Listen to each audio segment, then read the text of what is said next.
This question is just plain hard, and it's a good example of why we should always save whole passage questions for the end, right? Regardless of whether we use the no reading strategy and just dive right into the questions, or whether we read the passage and then dive into the questions, we want to save something like this until we've answered all the other questions in the passage, so that way we're getting as much information from the lines as possible. We'll have a better sense of the main ideas after we answer all the other questions. So let's assume I've done all of those and now I'm coming back to this question. It's still really, really hard.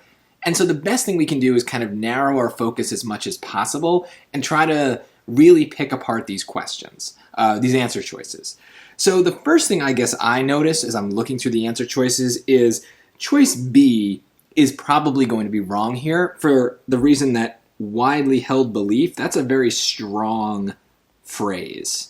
Strong words, strong phrases. We need to make sure we avoid those as much as possible, right? We don't know that this is a widely held belief that building and improving mass transit systems is good for the environment. Well, maybe some people do believe that, but that's not the point of the passage, and just from an SAT perspective, that phrase widely held is one that usually means an answer is wrong. You will start to see it in lots of different places if you start looking for it. So that kind of leaves us though with three answer choices that I think people might pick. They all seem kind of right. Choice A provides support for the claim that efforts to reduce traffic actually increase traffic.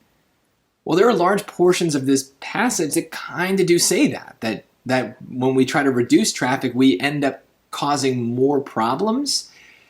But if we really narrow our focus to what these words are saying, that's not exactly what matches with the passage. So it's not that they increase traffic. The passage is saying that it increases sprawl. It increases the number of cars because more people find it convenient to drive to work. Traffic is the negative of just like being congested, being in traffic, right? So this is not quite matching, but it's really, really close. Let's keep looking. Let's look at choice C here. Discuss the negative environmental consequences of car-focused development and suburban sprawl. Well, they definitely talk about suburban sprawl. They definitely talk about car-focused development. They definitely talk about environmental consequences. But is the passage really discussing them? Like, is it listing all of the bad things that happen to the environment if we have a lot of traffic? No. It talks very generally that there are negative consequences and why we should try to solve this problem. But it doesn't actually go through what those consequences are and kind of explain, well, the air gets worse. Well, the roads block wildlife. I don't even know. See, I'm having trouble coming up with examples because they're not mentioned in this passage. So that leaves us with choice D. Argue that one way to reduce the negative environmental effects of traffic is to make driving less agreeable. So notice here they're talking about those environmental effects, but they're talking about them very generally, right? Just the general effects. And they're only talking about one way. That's nice and narrow. I like that. So making driving less agreeable. Well, that idea does come up again and again.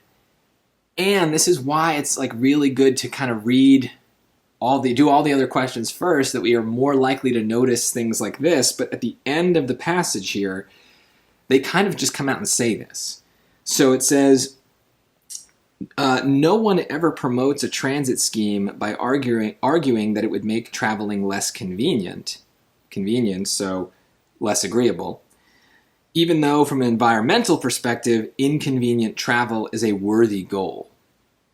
So normally, if I were looking at choice D, I would have a lot of trouble with that word argue. It's a very strong word again, right? I would need to make sure the passage is actually arguing a point and not just discussing a problem more generally. But because of that last sentence there, it's saying it's a worthy goal. That is an argument. That is saying this author has an opinion and he is putting that opinion forward, and thus it is an argument. So choice D is the answer here. But this is very, very difficult. But it also shows why saving these ones for the end of the passage are probably a good idea. At that point, you'd kind of know whether or not you understood the passage, so you'd either spend the right amount of time on this, or you'd kind of realize that you just don't know, take a smart guess and move on. Whereas if you're looking at this from the get-go, it can kind of throw you off your game, because now suddenly you're like, oh gosh, I guess I didn't understand this passage. Maybe I need to reread it before I do all these other questions. It can just ruin your confidence. So these whole passage questions tend to be some of the hardest on the SAT reading, and that's another benefit of saving them for at the end of each passage, so that you're not like throwing yourself off your game by diving into them right away. Save whole passage for questions for last, and then as much as possible, narrow your focus to individual words and phrases. You're more likely to notice differences between the choices if you do that.